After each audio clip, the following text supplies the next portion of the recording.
AVM morning news కి స్వాగతం. ముందుగా మన ఏవిఎం తెలుగు ఛానల్ ని ప్రతి ఒక్కరూ సబ్స్క్రైబ్ చేయండి, బెల్ బటన్ నొక్కండి. ఈ వీడియోని పూర్తిగా చూసి లైక్ చేసి షేర్ చేయండి.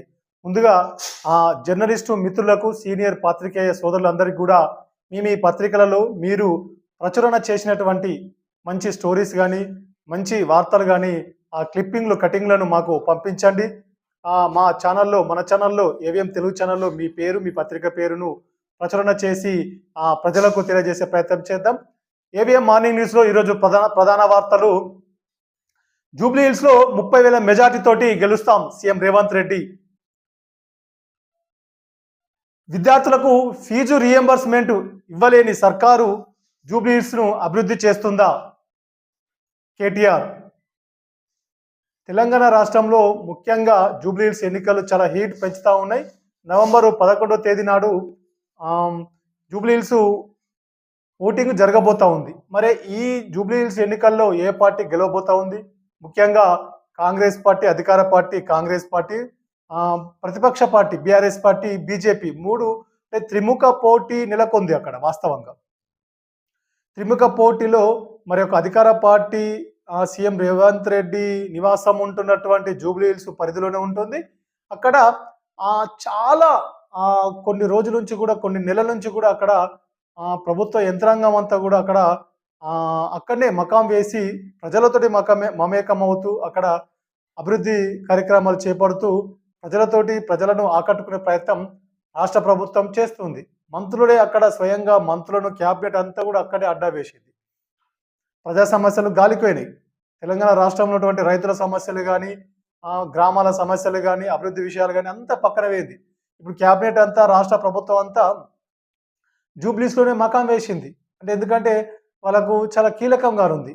ఈ జూబ్లీ హిల్స్లో కాంగ్రెస్ పార్టీ గెలుస్తేనే బతికి బయటపడే అవకాశం కాంగ్రెస్ పార్టీకి ఉంటుంది. లేకపోతే ఒకవేళ కొంత అటో ఇటో అయితే కాంగ్రెస్ పార్టీకి అక్కడ ఓటమి ప్రజలు గిట్లా ఇస్తే మాత్రం కాంగ్రెస్ పార్టీ ఓడిపోయి అక్కడ బీఆర్ఎస్ ఇంకో పార్టీ గెలిస్తే మాత్రం కాంగ్రెస్ పార్టీకి చాలా కష్టకాలం ఎదురవుతుంది. ఎందుకంటే అధికారంలో ఉన్న పార్టీ ఇప్పటి వరకు ఏ ఉప ఎన్నిక జరిగినా కూడా అధికార పార్టీకే ప్రజలు మొగ్గు చూపారు. మరి ఈ ఎన్నిక అక్కడ కొంత సెంటిమెంట్తో కూడుకున్న వ్యవస్థగా ఉంది. అక్కడ BRS party sitting MLA Gopi అక్కడ అకాల మరణం చెందడంతో బీఆర్ఎస్ పార్టీ వారి భార్యకే, గోపి భార్యకే సునీతకు ఒక టికెట్ ఇవ్వడం, అక్కడ కొంత సెంటిమెంట్ను బీఆర్ఎస్ పార్టీ ప్రభుత్వ వ్యతిరేకతను కూడా ఎక్కువ ఫోకస్ చేసింది.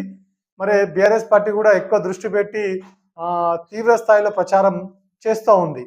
అయితే ఇక్కడ మరి ప్రజలు ఎటువైపు ఉన్నారు? ముఖ్యంగా జూబ్లీ హిల్స్ ప్రజలు అంటే ఇది మొత్తం టోటల్ కొంత అర్బన్ ఏరియా ఉంటుంది. ఇది ముఖ్యంగా ఇప్పుడు అది ఒక రూరల్ ఎన్నిక అయితే మాత్రం తెలంగాణ రాష్ట్రంలో వ్యవసాయం మీద ఆధారపడి ఉన్నటువంటి గ్రామాల ఎన్నిక అయితే ఇప్పటికే పత్తి విషయంలో కానీ, వడ్ల విషయంలో కానీ ప్రభుత్వం కీలక నిర్ణయాలు తీసుకొని రైతులకు ఇబ్బంది కాకుండా చూస్తుండే. కానీ అక్కడ ఓటర్లంతా అర్బన్ ఏరియా ప్రాంత ప్రజలు ఉండడం, అక్కడ కొంత స్లమ్ ఏరియాస్ ఉంటుంది. మరి ఆ ప్రజలు ఎటువైపు మొగ్గు చూపుతారు, ఏ పార్టీకి అండగా ఉంటారు, ఏ పార్టీకి ఓటు వేసి గెలిపిస్తారు అనేది మరి నవంబర్ 11వ తేదీ నాడు పోలింగ్ ఉంటుంది. నవంబర్ 14వ తేదీ నాడు ఫలితం తేట తెల్లం కానుంది. అంటే రిజల్ట్ నవంబర్ 14వ తేదీ నాడు ప్రకటిస్తారు. కాబట్టి ఈ ఎన్నిక రాష్ట్ర భవిష్యత్తుపై, ముఖ్యంగా కాంగ్రెస్ పార్టీ, బీఆర్ఎస్ పార్టీల భవిష్యత్తుపై నిర్ణయించేదిగా ఉంటుంది. ఎందుకంటే ఒక రెఫరెండంగా కూడా భావించవచ్చు. కాంగ్రెస్ పార్టీ ఒకవేళ గెలిస్తే మాత్రం మరికొన్ని రోజులు కాంగ్రెస్ పార్టీకి డోకా ఉండదు. కానీ ఒకవేళ ఈ ఎన్నికల్లో బీఆర్ఎస్ పార్టీ గెలవకపోతే ఆ పార్టీ కూడా రానున్న రోజులలో కష్టకాలం ఎదురవుతుంది. రేపు స్థానిక సంస్థల ఎన్నికలు ఉంటాయి, గ్రేటర్ హైదరాబాదు ఎన్నికలు ఉంటాయి, మున్సిపల్ ఎన్నికలు ఉన్నాయి. రానున్న రోజులలో ఎన్నికల కాలమే. ఇది రానున్న సంవత్సర కాలం అంతా కూడా ఎన్నికలు జరిగే అవకాశాలే ఉంటాయి ఎక్కువగా. కాబట్టి జూబ్లీ హిల్స్ ఎన్నికల్లో గెలిచిన పార్టీకి కొంత మైలేజ్ వచ్చే అవకాశం ఉంటుంది. కాబట్టి ప్రజలలో కూడా ఒక చర్చ జరుగుతుంది. మరి ఈ ప్రభుత్వం వచ్చి దాదాపుగా 2 సంవత్సరాలు పూర్తి కానుంది. కాబట్టి మరి ఈ ప్రభుత్వం చేసినటువంటి అభివృద్ధి కార్యక్రమాలకు ప్రజలు మరి మొగ్గు చూపుతారా జూబ్లీ హిల్స్ ప్రజలు? లేక అక్కడ ఉన్నటువంటి గతంలో ఎమ్మెల్యే చేసినటువంటి గోపీనాథ్ వారి కుటుంబానికి అండగా ఉండి లేదా ఆ బీఆర్ఎస్ పార్టీకి సపోర్టును ఇస్తారా అనేది రానున్న రోజుల్లో తేలనుంది.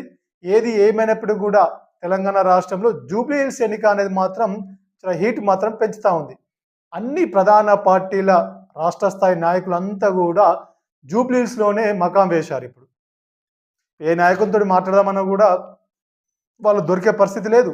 అంటే నాయకులు, ప్రజాప్రతినిధులంతా కూడా తెలంగాణ రాష్ట్రంలో ఉన్నటువంటి కీలకమైన ప్రజాప్రతినిధులు, నాయకులు, రాజకీయ నాయకులు అందరూ కూడా జూబ్లీ హిల్స్‌లోనే మకాం వేసి ప్రచారాన్ని విస్తృత ప్రచారం చేస్తా ఉన్నారు. మరి చూద్దాం రానున్న రోజులలో నవంబర్ 11వ తేదీ నాడు పోలింగ్ జరుగుతది. ఆ నవంబర్ 11వ తేదీ నాడు ప్రజలు ఎటువైపు మొగ్గు చూపుతారు, ఎటువైపు ఏ పార్టీని ఆదరిస్తారు, ఏ పార్టీని బొందబెడతారనేది కూడా నవంబర్ 14వ తేదీ నాడు ఫలితాలు రాబోతా ఉన్నాయి. ఏది ఏమైనప్పటికీ కూడా ప్రజలు మాత్రం అక్కడ జూబ్లీ హిల్స్‌లో తీవ్రమైన డబ్బు, మద్యం ఎక్కువగా ప్రభావం చూపుతా ఉంది. ఏది ఏమైనప్పటికీ కూడా ప్రజలు మాత్రం ఆలోచించి ఓటు వేయాలి.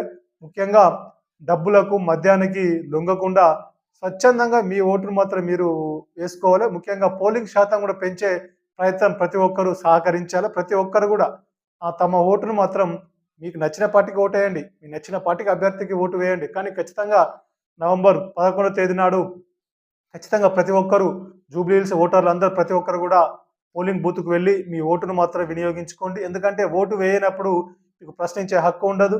మీకు ప్రభుత్వాల నుంచి అది ఆశించడం కూడా అది సరైనది కాదు. ఎందుకంటే ఈ భారతదేశంలో ఉన్నప్పుడు మీకు ఓటు హక్కు ఉన్నప్పుడు ఒక పౌరుడిగా తప్పకుండా మీ ఓటు హక్కును మీరు వినియోగించుకోవాల్సిన అవసరం కాదు, బాధ్యత కూడా ఉంది మీ పైన.